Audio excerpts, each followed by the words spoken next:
Hello बच्चों, कैसे हैं आप। आज हम पढ़ेंगे चैप्टर 1 रियल नंबर, वास्तविक संख्याएं।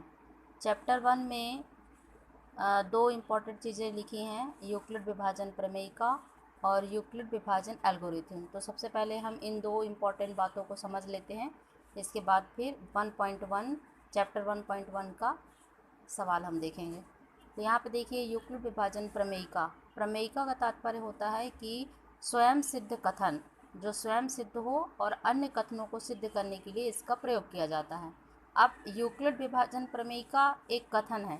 अब उस कथन में क्या कहा जाता है, उसमें कहा जाता है कि दो पॉजिटिव इंटीजर ए और बी यदि दिया गया है तो उसके लिए दो पॉजिटिव इंटीजर क्यू और आर, ये दोनों अवश्य विद्यमान होंगे। और कैसे होंगे? यूनिक होंगे, अद्वितीय होंगे। इन दोनों के लिए ये दोनों यूनिक होंगे। अब इन दोनों में और इनमें क्या रिलेशन है कि A is greater than B, then A is equal to B Q plus R, जहाँ आर कैसा होगा? 0 से बड़ा हो सकता है, 0 के बराबर हो सकता है, लेकिन बी से हमेशा छोटा होगा। तो इस तरीके से ये जो कथन है, दो पॉजिटिव इंटीजर के लिए दो पॉजिटिव इंटीजर अवश्य विद्यमान होगा और यूनिक होगा, जिनका रिलेशन इस तरह होगा, ये है यूक्लिड विभाजन प्रमेयिका। ये जो कथन दिया हुआ है, यहाँ पे आप ए और बी की जगह पे मैं एक एग्जांपल ले रही हूँ, जैसे 5 और 3। 5 और 3 के लिए 5 इज़ ग्रेटर देन 3, तो हम 5 और 3 के लिए क्यू आर प्राप्त करेंगे। तो 5 is equal to 3 into 1 plus 2। यहाँ पे देखिए 1 क्या है? क्यू, और आर क्या है? 2। तो यहाँ पे हम देखते हैं कि 5 और 3 के लिए ही केवल 1 और 2 प्राप्त होंगे। सिर्फ 5 और 3 के लिए ही 1 और 2 यूनिक है। आप यहाँ 5 और 3 की जगह पे अगर दूसरा नंबर लेते हो तो यहाँ पे 1 और 2 की जगह दूसरा नंबर आएगा, और जो नंबर आएगा वो आपने जो नंबर लिया है उसके लिए यूनिक होगा। तो इस तरीके से ये यूक्लिड विभाजन प्रमेय का एक कथन है, जिसे हमने इस तरीके से समझ लिया। अब अगला है यूक्लिड विभाजन एल्गोरिथम। एल्गोरिथम का मतलब होता है कि एक श्रृंखला जो किसी समस्या को समाधान करने के लिए एक विधि प्रदान करती है। तो हमारे चैप्टर 1.1 में समस्या क्या है कि 1.1 में हमें HCF निकालना है 2 नंबर का। तो HCF निकालने के लिए हम यूक्लिड विभाजन एल्गोरिथम का प्रयोग करते हैं, जिसमें एक्चुअली में हम यूक्लिड विभाजन प्रमेयिका को स्टेप बाय स्टेप लगाते हैं। तो वो पूरा प्रोसेस क्या कहलाता है? यूक्लिड विभाजन एल्गोरिथम। जैसे आपके चैप्टर 1.1 में पहला क्वेश्चन है, पहले का पहला क्वेश्चन है 135 और 225 का HCF निकालना है। ठीक, अब यहाँ पे हम इसको एल्गोरिथम लगाएंगे। तो हम यहाँ देखते हैं कि 225 क्या है? ग्रेटर है 135 से। तो यहाँ पे हमारा ए क्या होगा? 235, वो 225। तो यहाँ 225 इज़ इक्वल टू 135। अब यहाँ पे हमको क्यू और आर प्राप्त करना है। तो आप डायरेक्ट क्यू और आर प्राप्त नहीं कर सकते, थोड़ा सा कठिन है। तो हम यहाँ पे क्या करते हैं कि यहाँ पे डिवाइडेशन का कार्य हम यहाँ रफ में कर लेते हैं। तो यहाँ पे हम 225 डिवाइडेड बाई 135 करते हैं। तो ये 1 टाइम्स जाएगा, 135 माइनस 0, और कितना आ गया? 90। तो ये जो 135% ये है, रिमाइंडर ये है। तो हम इन दोनों को यहाँ पे यूक्लिड विभाजन प्रमेयिका के आधार पे लिखेंगे, A equal to B Q plus R. तो यहाँ पर हमारा ये है, बी ये है, और क्यू क्या प्राप्त हुआ है? 1, और रिमाइंडर क्या प्राप्त हुआ है? 90। तो ये हमारा पहला स्टेप 225 के लिए यूक्लिड विभाजन प्रमेयिका लग गया।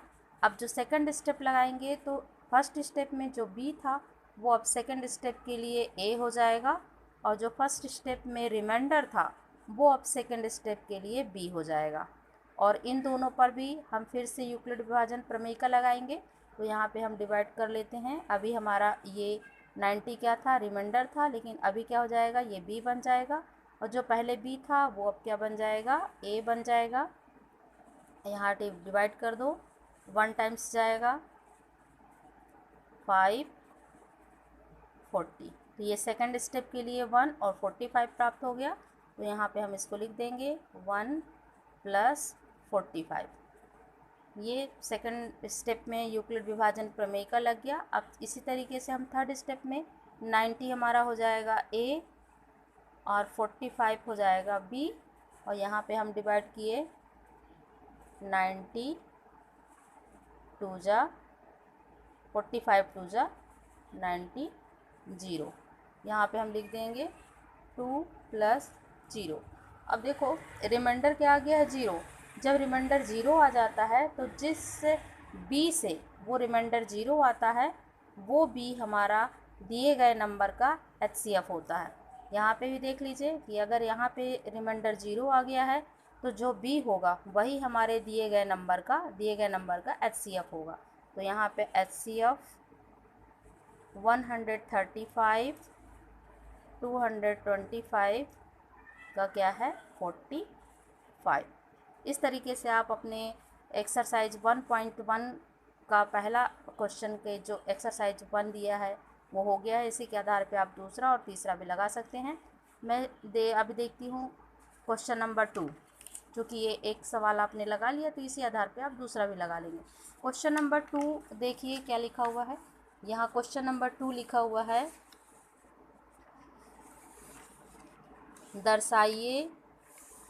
दर्शाइए कि कोई भी धनात्मक विषम पूर्णांक 6q + 1 या 6q + 3 या 6q + 5 के रूप का होता है। तो यहाँ पे क्या है इम्पोर्टेंट चीज़, कोई भी धनात्मक विषम पूर्णांक। तो हम इसे लेट मान लेते हैं, इसे हम मान लेते हैं कि माना कि कोई धनात्मक पूर्णांक, यहाँ पे हम मान लेते हैं आंसर 2 कि माना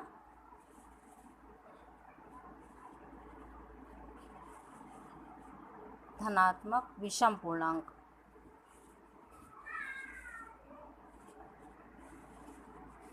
x है, ठीक।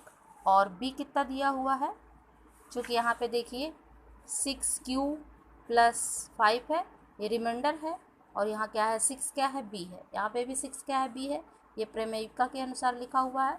तो यहाँ पे 6b क्या है 6। अब चूँकि b 6 है तो जो रिमाइंडर है r वो कैसा होगा, हमने प्रमेयिका में देखा था कि r जो होता है वो 0 से बड़ा या 0 के बराबर हो सकता है, किंतु b से हमेशा छोटा होगा। तो यहाँ पे r कैसा होगा 6 से छोटा होगा। तो क्या क्या हो सकता है r हो सकता है 0 1 2 3 4 5, ठीक। अब यहाँ पे देखिए कि जो हमारा a है x है, जो हमने लिया है धनात्मक विषम पूर्णांक, वो अगर b 6 है और रिमाइंडर 0 से लेकर के 5 तक है, तो ये कितने रूपों में हो सकता है, x हो सकता है 6q remainder 0, 6q + 1 remainder 1, 6q + 2 remainder 2, 6q + 3 remainder 3, 6q + 4 remainder 4 और 6q + 5। ये हमारा x जो है वो इतने रूपों में हो सकता है। लेकिन चूँकि हमारे क्वेश्चन में क्या दिया हुआ है, धनात्मक विषम पूर्णांक, विषम बोला, विषम मतलब जो 2 से डिवाइड ना हो।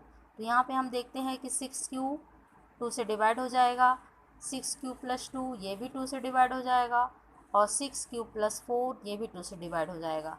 तो इसलिए ये तीनों हमारे पॉजिटिव और नंबर नहीं होंगे, बल्कि हम किनको लेंगे, इनको लेंगे 6q + 1, 6q + 3 और 6q + 5। तो ये हमारा जो धनात्मक विषम पूर्णांक है, पॉजिटिव और इंटीजर नंबर, वो हमारा 6q + 1, 6q + 3, 6q + 5 के रूप का होता है, या 6q + 1, 6q + 3, 6q + 5 के रूप का हो सकता है। इस तरीके से आपको ये सवाल हो गया। अब आते हैं इसके बाद थर्ड नंबर सवाल में, किसी परेड पर 616 सदस्यों वाली एक सेना की टुकड़ी को 32 सदस्यों वाले एक आर्मी बैंड के पीछे मार्च करना है। दोनों समूहों को समान संख्या वाले स्तंभों में मार्च करना है। उन स्तंभों की अधिकतम संख्या, यहाँ पे अधिकतम संख्या बोला है, इसका मतलब है कि 616 और 32 का क्या निकालना है, HCF निकालना है। तो यहाँ पे हम 616 और 32 का क्या निकालेंगे, HCF निकालेंगे। तो हम देखते हैं कि 616 क्या है, ग्रेटर है 32 से, इसलिए हमारा A क्या होगा, 616। अब यहाँ पे हम विभाजन एल्गोरिथम इसमें लगाएंगे, प्रमेयिका लगाएंगे, यूक्लिड विभाजन प्रमेयिका लगाएंगे। तो चूँकि यहाँ क्वोशेंट और रिमाइंडर निकालने के लिए हमें इनमें 616 में 32 से डिवाइड करना पड़ेगा 616 को। तो हम यहाँ पे रफ काम कर लेते हैं। रफ काम में हम देखते हैं यहाँ पे 616 डिवाइडेड बाई 32, 1 टाइम्स जाएगा पहले, 2 यहाँ 9 और यहाँ से 2 और 6 को लिया है, कितनी बार जाएगा यहाँ पे, 9 टाइम्स। कैसे पता कर लिए हम 9 टाइम्स जाएगा, यहाँ 29 लिखा हुआ है और यहाँ हम 2 डिजिट लेते हैं, तो यहाँ 1 डिजिट लेते हैं, तो 3 9 चला 27 होता है, तो लगभग 29 90 टाइम जाएगा 32 से। तो हम यहाँ पे लिखेंगे 28, ठीक। अब यहाँ डिवाइड कर दो, 16 से 8 गया 8 0 0। ये पहले स्टेप के लिए क्या गया, 32 इंटू 19 प्लस 8। तो यहाँ पे हम लिखेंगे 32 इंटू 19 प्लस 8। ये पहला स्टेप में यूक्लिड विभाजन प्रमेयिका लग गई। अब सेकंड स्टेप के लिए हमारा ये A होगा और ये B होगा। तो यहाँ पे 32, यहाँ पे डिवाइड करने की ज़रूरत नहीं है उधर, क्योंकि हम जानते हैं कि 8 4 जा 32 होता है, तो हम इसे डायरेक्ट लिख सकते हैं 8 4 जा, और यहाँ पे क्या बचेगा, रिमाइंडर 0। अब चूँकि रिमाइंडर इस स्टेप में 0 आ गया है, तो जो हमारा B होगा वही हमारे दिए गए नंबर्स का HCF होगा। तो यहाँ HCF 616 और 32 का क्या आ गया है, 8। क्या पूछा, अधिकतम स्तंभों की संख्या कितनी होगी, तो अधिकतम स्तंभों की संख्या 8 होगी। अब इसके बाद हम क्वेश्चन नंबर 4 पे आते हैं। क्वेश्चन नंबर 4 है हमारा, यूक्लिड विभाजन प्रमेयिका का प्रयोग करके दर्शाइए कि किसी धनात्मक पूर्णांक का वर्ग किसी पूर्णांक m के लिए 3m या 3m + 1 के रूप का होता है। यहाँ धनात्मक पूर्णांक का वर्ग, तो सबसे पहले तो हम धनात्मक पूर्णांक लेंगे, और चूँकि वो 3 से डिवाइड है, मतलब b हमारा 3 होगा। अब फिर हम उसका वर्ग करेंगे, ठीक। तो यहाँ पे लेते हैं,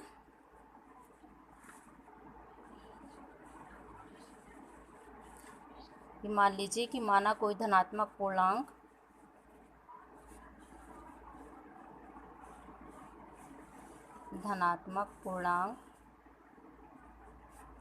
x है और b कितना है, 3 है। तो r कितना हो सकता है, 0 1 2। तो a = bq + r से जो a हमारा x है, तो वो कितने रूपों में हो सकता है, इसको हम यहाँ से अप्लाई करेंगे b और r से, तो कितना हो सकता है, ये x 3q, r जब 0 होगा, और 3q + 1 जब r रिमाइंडर 1 होगा, और 3q + 2 जब रिमाइंडर 2 होगा। अब कहता है कि धनात्मक पूर्णांक का वर्ग मतलब स्क्वायर, तो जो आपने धनात्मक पूर्णांक लिया है 3q + 1 3q + 2, तो अब हम इनका वर्ग करेंगे तो भी वो इन्हीं रूपों में आए, 3m और 3m + 1 के रूप में आए। तो सबसे पहले हम इनका स्क्वायर करके देखते हैं। 3q का स्क्वायर करेंगे, कितना आएगा, 9q स्क्वायर। अब इसे हम 3 कॉमन ले लिए, अंदर बचा 3q स्क्वायर। यहाँ हम इसे 3m के रूप में लिख सकते हैं, जहाँ m क्या है, 3q स्क्वायर। तो देखिए 3q का स्क्वायर जो नंबर हमने लिया है उसका अगर हम स्क्वायर भी करते हैं, तो स्क्वायर करने पर भी वो उसी रूप में आता है जिस रूप में वो पहले था। 3q था तो उस स्क्वायर भी 3m के रूप में आया है। इसके बाद अब दूसरा लेते हैं 3q + 1, 3q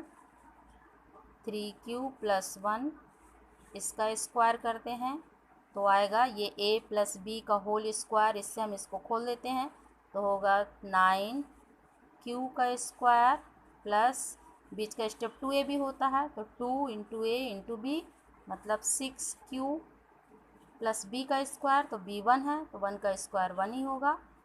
अब हम इसको क्या करते हैं, इन दोनों से कॉमन ले लेते हैं क्योंकि +1 तो हमारे सवाल में ही है, 3m + 1 के रूप में होना चाहिए तो +1 तो रहेगा ही। अब यहाँ से हमको 3 को कॉमन ले लेना है तो 3 को कॉमन ले लेंगे तो यहाँ क्या बचेगा, 3q स्क्वायर + 2q + 1।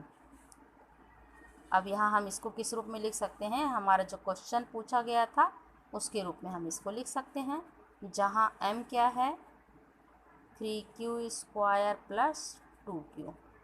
यहाँ आप चाहे तो q को भी स्क्वायर ले सकते हैं तो यहाँ पे q बाहर हो जाएगा।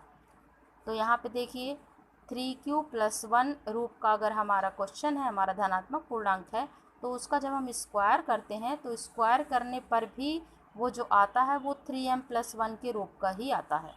अब इसके बाद थर्ड है 3q + 2 रूप का हमारा धनात्मक पूर्णांक यदि हुआ तो हम उसका भी स्क्वायर करेंगे। स्क्वायर करें तो क्या आया, 9q स्क्वायर + 2ab तो 2ab तो कितना हो जाएगा 12, b का स्क्वायर 2 का स्क्वायर। अब देखिए यहाँ पास 4 दिया है जबकि हमारे क्वेश्चन में क्या दिया है 1, 3m + 1 के रूप का होना चाहिए तो हम इस 4 को स्प्लिट कर देंगे तो क्या हो जाएगा 9q स्क्वायर + 12q + 3 + 1।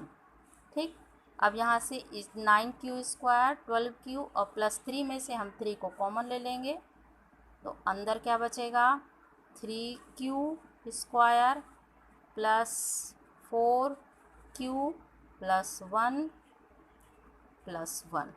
अब ये किस रूप में आ गया 3m + 1, जहाँ m क्या है 3q स्क्वायर + 4q + 1।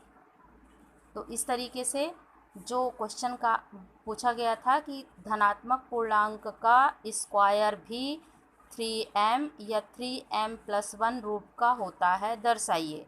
तो हमने कोई भी धनात्मक पूर्णांक लिया, धनात्मक पूर्णांक में चूँकि b6 है तो वो धनात्मक पूर्णांक r0, 1, 2 है तो धनात्मक पूर्णांक 3 रूपों में हो सकता है। अब इन तीनों रूपों का स्क्वायर यदि हम करते हैं तो क्या वो स्क्वायर भी इन्हीं के रूपों में आता है, तो हाँ हम देखते हैं कि हमने फर्स्ट का स्क्वायर किया तो 3m उसी रूप में आया, 3q + 1 का स्क्वायर किया तो वो भी 3m + 1 के रूप में आया और 3q + 2 का स्क्वायर किया तो वो भी 3m + 1 के रूप में आया। तो इस तरीके से हम कह सकते हैं कि धनात्मक पूर्णांक का वर्ग 3m + 1 के रूप का और 3m के रूप का होता है। तो इस तरीके से ये क्वेश्चन हो गया। अब अगला वीडियो मैं बनाऊंगी इसके आगे वाले क्वेश्चन के लिए। तो अगर आप लोग को पसंद आया हो मेरा वीडियो तो सब्सक्राइब कीजिए और यदि आपके कोई विचार हों तो कमेंट बॉक्स में अवश्य दीजिए।